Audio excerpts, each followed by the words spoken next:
Grief's Cold Embrace by Zoey Gurko, 8th grade, Riverside High School. The sky was a blanket of somber gray, casting a gloomy shadow over the landscape as if the world itself was steeped in sorrow. I stood at the edge of an old bridge, the wind tugging at my coat. The memories of that night played on loop in my mind. The screech of tires, the shattering glass, and the deafening silence that followed. Soren's laughter, his voice, all of it vanished in an instant. Every day since, I've been haunted by the what-ifs and if-onlys.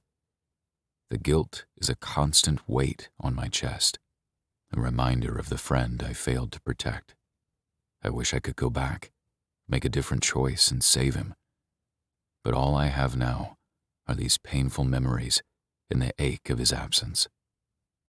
It was a snowy night, December 21st. Loud Christmas music and conversations by swarms of people I didn't know flooded my ears. We had just left a holiday party at a local bar, our spirits high and the car filled with laughter. The snow was enchanting. Something from that hazy night I won't forget. Crystal clear snowflakes fell into my hair and coated my face as I rolled my window down. The harsh winter air stung my skin, leaving it red and numb. The streets were piled with snow, iced and slippery. I was careless. One wrong turn and we were spinning out of control. A crash was inevitable.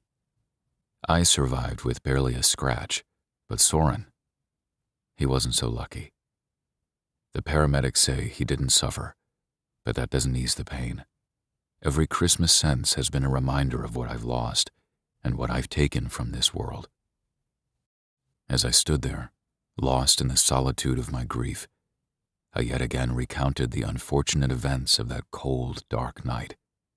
Suddenly, I felt a strange chill that had nothing to do with the winter air. I had a sense of being watched.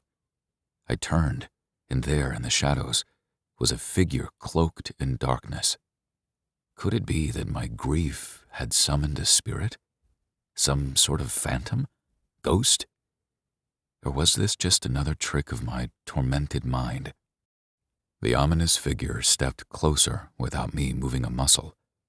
A dark, amorphous presence that seemed to absorb all the light around it. It moved with a slow, heavy grace, as if burdened by the weight of countless sorrows. The air around it grew cold and thick, making it hard to breathe, and an overwhelming sense of sadness and despair emanated from its core. It felt like a suffocating blanket, wrapping itself around me and pulling me deeper into a void of hopelessness and anguish. I stood frozen, my heart pounding in my chest as the shadow of grief loomed over me. The ghost, this figure that somehow presented so dark and soulless, yet so ethereal, and beautifully stepped forward and placed a comforting hand on my shoulder. "Elias," the ghost said softly, "grief is a part of you, but it does not define you. Let me show you the way through it." Suddenly, I feel a warmth envelop me into its arms. My vision went dark and opaque. A sense of tranquility controls me. Such a relieving amount of peace is overwhelming.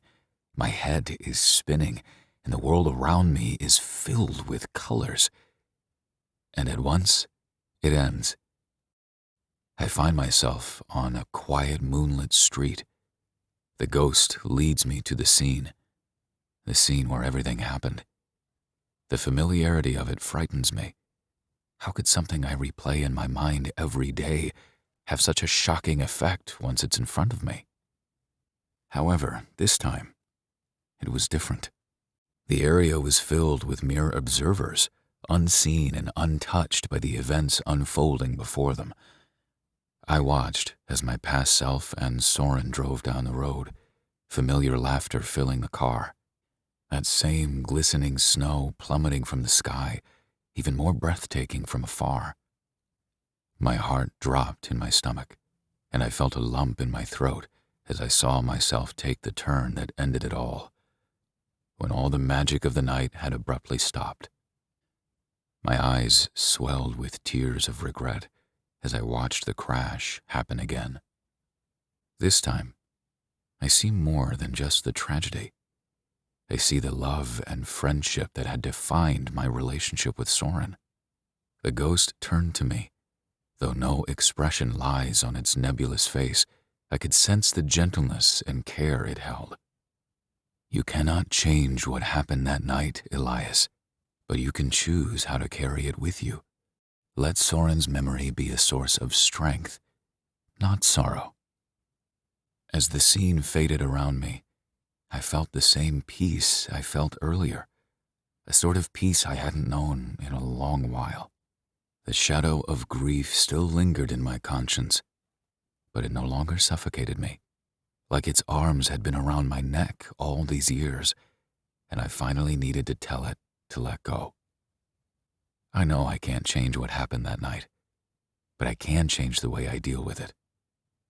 Soren will always be in my memory, but now I need to find a way to honor his everlasting presence and move forward with my life.